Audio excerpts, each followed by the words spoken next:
সিদিনা আছিল মোৰ সৰু ভণ্টিৰ জন্মদিন, অৰ্থাৎ মোৰ সৰু খুৰাৰ ছোৱালী।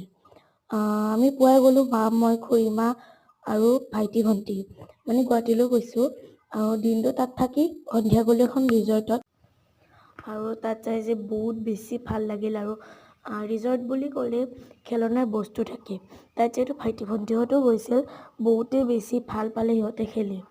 আৰু ইয়াৰ চাওকচোন হৰিণাকেইটা ইমান ধুনীয়া। এয়া হৈছে সিংহ। মানে সকলো ধৰণৰ বস্তুবোৰ আছিল তাত। আৰু যিখিনি খেলনা আছিল তাত বাৰু হাতী এনেকৈ গড়-চড় আছিল, মই দেখাই আছোঁ। আৰু আচলতে তাত ডিনাৰ কৰিলোঁ। ডিনাৰ কৰি যে বহুতেই বেছি ভাল লাগিছিল। আৰু মই বোলো মোৰ মানে বহুত শ্লিপিং কৰিব মন যায় আছিল। তো মানে এয়া চাওকচোন, ডাঙৰ ছোৱালীজনী শ্লিপিং কৰিব গৈছোঁ, কিবা এটা ভাল লাগে। তাৰপাছত এইটো হৈছে আমাৰ ডিনাৰ ৰুম, বহুত ধুনীয়া। তাত কেক কাটিলোঁ, ডিনাৰ কৰিলোঁ। আৰু ভিডিঅ'টো ভাল লাগিল যদি লাইক কৰি দিব। Bye bye.